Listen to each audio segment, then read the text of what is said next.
বিসমিল্লাহির রহমানির রহিম। বাংলাদেশ আওয়ামী লীগের সারা বাংলাদেশের যে যেখান থেকে আমার কথাগুলো শুনছেন, আমি আওয়ামী লীগের নেতাকর্মী ভাই বোনদের সবাইকে বলবো, আপনারা ঐক্যবদ্ধ থাকুন। আপনাদের রাজপথে নামতে হবে না। আপনাদের কাছে এমন কোনো নির্দেশনা নাই যে রাজপথে নামে আপনারা নৈরাজ্যকরণ কিছু করেন। যখন দল প্রয়োজন মনে করবে তখন বঙ্গবন্ধু কন্যা শেখ হাসিনা তিনি নির্দেশ দিবেন, যথাসময়ে নির্দেশ দিলে তখনই আমরা রাজপথে নামব।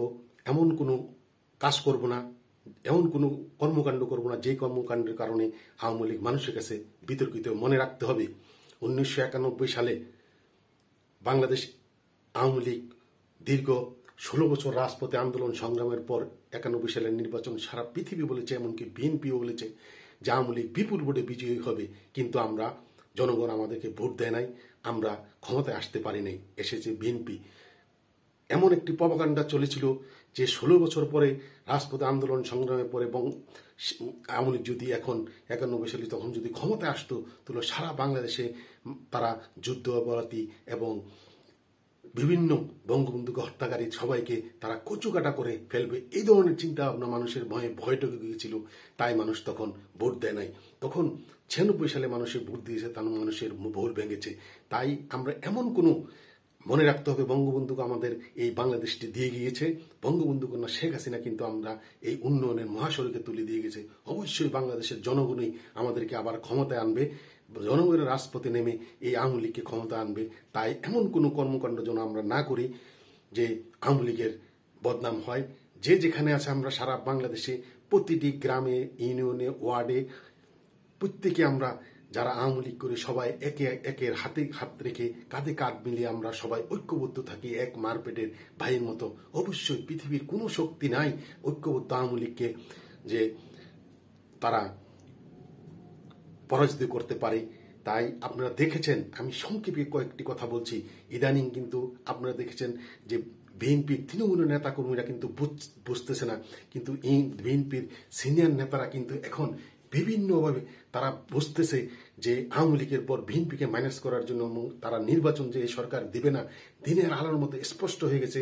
তাই বিএনপিও আগামী মাস থেকে নির্বাচনের জন্য রাজপথে নামার জন্য তারা কিন্তু একত্রিত হচ্ছে।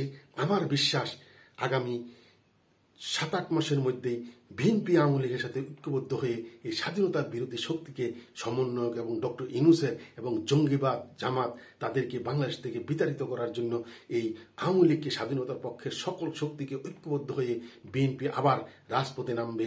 তখন আমরা রাজপথে এই সকল স্বাধীনতার পক্ষের শক্তি ঐক্যবদ্ধ হয়ে আমরা রাজপথে নামবো। আপনারা দেখেছেন নির্বাচন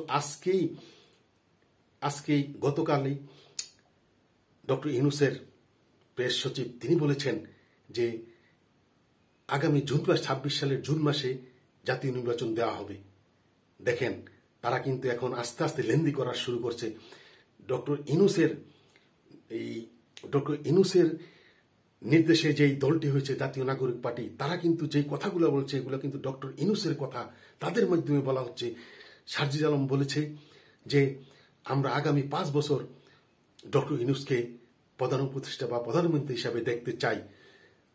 নাহিদ বলছে যে আওয়ামী লীগের বিচার না হওয়া পর্যন্ত এই নির্বাচন আমরা করতে দেব না এবং সংস্কার না হওয়া পর্যন্ত এই নির্বাচন হতে পারে না, এবং তারা স্থানীয় সরকার নির্বাচন চাচ্ছে।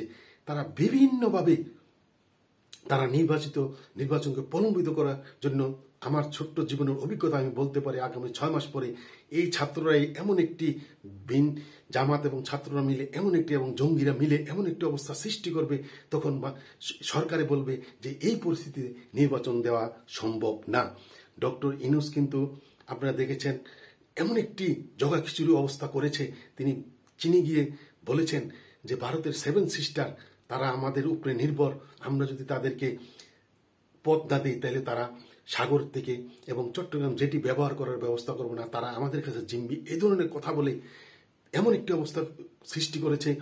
এই ডক্টর ইউনূসের এই কথার উপর ভিত্তি করে ভারতের 7 সিস্টার, এদিকে আসামের মুখ্যমন্ত্রী হেমন্ত, সে ডক্টর ইউনূসকে থ্রেটিং দিয়েছে, বাংলাদেশকে থ্রেটিং দিয়েছে, এবং ত্রিপুরা রাজ্যের যে মহারাজা মাণিক্য তিনিও বলেছেন যে ডক্টর ইউনূসকে থ্রেটিং দিয়েছেন, তারা বলেছেন যে পার্বত্য চট্টগ্রামকে আমরা অশান্তি করে এই উপজাতিদেরকে সহযোগিতা করে আমরা বাংলাদেশ থেকে তাদেরকে অন্য একটি রাষ্ট্র গঠন করে আমরা চট্টগ্রাম বন্দরকে তারা দখল করে নেবেন, নানান ধরনের উস্কানিমূলক তারা কথা বলছে। এই ডক্টর ইউনূসের তারা এই ধরনের নানান কথা বলে বাংলাদেশকে একটি যুদ্ধের দিকে ঠেলে দিচ্ছে। তাই ঈদের পরে আমি বাংলাদেশ আওয়ামী লীগের নেতাকর্মী ভাই বোনদের যারা আমার কথা শুনছেন তাদেরকে আমি বলবো যে আপনারা খেয়াল করেছেন ঈদের দিন নাটোরে ঈদের নামাজের পর আওয়ামী লীগের নেতাকর্মীরা জয় বাংলা বলে স্লোগান দিয়ে তারা মিছিল করেছে, যার জন্য বিএনপি এবং সমগ্র নেতা তাদের প্রতিহত করার চেষ্টা করেছে, কিন্তু আওয়ামী লীগ সোজা হয়ে দাঁড়িয়ে তাদেরকে হটিয়ে দিয়েছে এবং অনেক বিএনপি কর্মী সমন্বয়করা আহত হয়েছে। গতকাল নরসিংদীতে দেখেছেন যে বিএনপির আওয়ামী লীগ নিজেদের মধ্যে দ্বন্দ্বে একজন মার্ডার হয়েছে, অনেকজন আহত হয়েছে। আমার নিজের জন্মস্থান কুমিল্লার বুড়িচং থানা, ওখানে ছাত্রদল যুবদলের যে অফিস, ওটা আওয়ামী যুবলীগের ছেলেরা ওই অফিস ভেঙে চুরমার করে দিয়েছে। সারা বাংলাদেশে এই আওয়ামী লীগ কিন্তু ঘুরে দাঁড়ানোর চেষ্টা করছে। যখন মানুষের পিঠ দেয়ালে ঠেকে যায় তখন কিন্তু তারা আর পিছনে যেতে পারে না, সামনের দিকে এগিয়ে যেতে হয়। তাই বাংলাদেশ আওয়ামী লীগের কোনো নির্দেশনা থাকলে বঙ্গবন্ধু কন্যা শেখ হাসিনা নির্দেশনা দিবেন। আপনারা দেখেছেন বঙ্গবন্ধু কন্যা শেখ হাসিনা 5 আগস্টের পর যাওয়ার পর যত টেলিকনফারেন্স করেছে, একটা টেলিকনফারেন্সের কোনো আওয়ামী লীগের কোনো প্রেসিডেন্ট সদস্য বা কোনো নেতার নাম বলেন নাই। তাই আমরা কোনো নেতার নির্দেশনা শুনবো না। বঙ্গবন্ধু কন্যা শেখ হাসিনা তার সময় মতো তিনি নির্দেশনা দিবেন এবং বাংলাদেশ আওয়ামী লীগের যে ভেরিফাইড আইডি, এই আইডি থেকে আমাদের নির্দেশনা আসবে। আর আরেকটি কথা, বাংলাদেশ আওয়ামী লীগের ব্যাপারে 5 আগস্টের এই আন্দোলনের সময় বাংলাদেশের আওয়ামী লীগের ব্যাপারে জাতিসংঘ এবং বিভিন্ন মানবাধিকার সংগঠন আওয়ামী লীগকে নিয়ে বিভিন্ন ব্যাড নিউজ করেছে। এটির প্রতিবাদ করেছে বাংলাদেশ আওয়ামী লীগের সাবেক তথ্যমন্ত্রী এবং প্রফেসর AR আরাফাত। তিনি সবগুলা এই নিউজের জাতিসংঘ এবং মানবাধিকার সংগঠন যারাই আওয়ামী লীগকে নিয়ে প্রপাগান্ডা চালিয়েছে তাদের প্রটেস্ট করে তিনি বিবৃতি দিয়েছেন। এতে বুঝতে হবে তিনি বাংলাদেশ আওয়ামী লীগের বঙ্গবন্ধু কন্যা শেখ হাসিনার নির্দেশনা পালন করে তিনি এগুলা করছেন। তাই আমরা বঙ্গবন্ধু কন্যা শেখ হাসিনার নির্দেশের অপেক্ষায় বসে থাকবো। কোনো প্রেসিডেন্ট সদস্য বা কোন মহানগরের নেতা কারো কথা আমরা এখন আর বিশ্বাস করতে চাই না। আর যেখানে সারা বাংলাদেশে প্রতিটি নির্বাচন আসনে সবাই আওয়ামী লীগের নেতাকর্মীরা কে কি ছিল, কার কি পদবি সেটি বড় কথা নয়, সকলে হাতে হাত রেখে পিঠে সবাই একত্রিত হয়ে সবাই আমরা এগিয়ে যাই। তাই আগেও বলছি, এখনো বলছি, পৃথিবীর কোনো শক্তি ঐক্যবদ্ধ আওয়ামী লীগকে পৃথিবীর কোনো শক্তি পরাজিত করতে পারে না। তাই বিজয় আমাদের হবে অবশ্যই। আমরা বাংলাদেশ এই রাষ্ট্র গঠন করেছে বঙ্গবন্ধু এবং এই রাষ্ট্র গঠনের নেতৃত্ব দিয়েছে বঙ্গবন্ধু এবং উন্নয়নের মহাসড়কে তুলেছে বঙ্গবন্ধু কন্যা শেখ হাসিনা।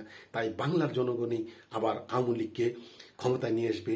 তাই আমরা শুধু ঐক্যবদ্ধ হয়ে আমরা দৃঢ় প্রতিজ্ঞা করি যে বঙ্গবন্ধু কন্যা শেখ হাসিনা যখন ডাক দিবে আমরা রাজপথে ঝাঁপিয়ে পড়ব। এ কথা বলে আমার কথা এখানে শেষ করছি। জয় বাংলা, জয় বঙ্গবন্ধু, জয় হোক বাংলার মেহনতি মানুষের।